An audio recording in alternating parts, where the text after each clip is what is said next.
Well, Mark has done us proud and is wearing his jandals today. I've got a pair that I might just pop on, Mark. Thank you very much. We're celebrating Jandal Day today, of course, celebrating 100 years with New Zealand surf lifesaving. Yeah, it's pretty Isn't exciting. That huge? It is huge. We're pretty stoked. Not many organisations sort of get to 100 years and that we can sort of celebrate. So it's really exciting time for us, and there's a huge amount of volunteer activity that's gone on in the 100 years past. So it's about celebrating the 100 years we've done, but also looking forward as well. Yeah, that's exactly right. Yeah. And it's one of those things, isn't it, where you've been here for 100 years. Most of us may not have anything to do with you guys, which is good because you're always there in the background helping us, and we don't even know about it. But there's two sides to it, really, isn't there? There is the surf life-saving, and then of course the sport. So let's talk about the surf life-saving, patrolling our beaches and that kind of thing.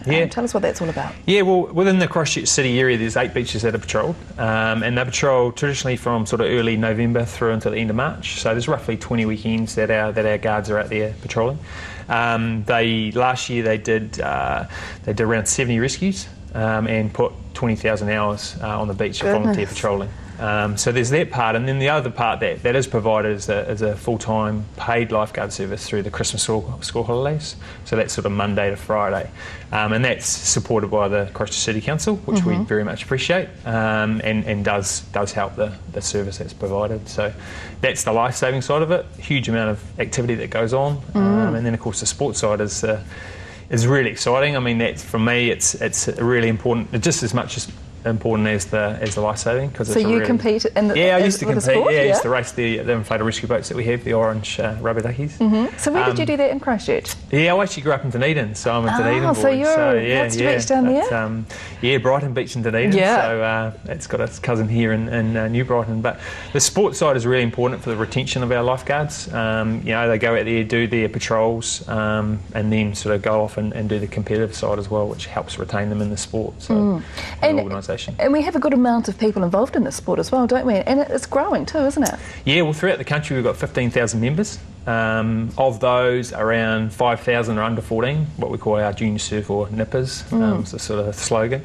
And there's around 3,000 what we call refreshed lifeguards. Those are the people that are actually out there doing it on the beach. So yeah, it's a growing organisation. It's one of those organisations that's not for profit. We're in competition with a lot of other sports and activities, and we are continuing to grow, which is a really neat thing for us. And the organisation itself is a really neat family organisation. There's something for everybody, mums and dads, through the kids, or even the little nippers are catered for. So that's really good, isn't it? And really good to see the children and the youth coming through and being so strong and dominant in the water, because we are a country that's surrounded by it, and sadly we lose too many people to it sometimes, don't we? We do, and as I say, we saved 70 people along the Christchurch beaches last year, 1,500 across New Zealand, and over the last 100 years we estimate around 50,000 people. So without the lifeguards, the theory would be is that those people wouldn't be here. So it is a great organisation. While you're here, Mike, can we get you to give us one good quick tip for people that are about to start their summer swimming in beaches? Just reiterate something that we need to keep remembering. Yeah, probably that. I mean, the simplest thing to remember is if you go to the beach is to swim between the flags. It's the simplest thing, but you'd be surprised how many people go down to the beach,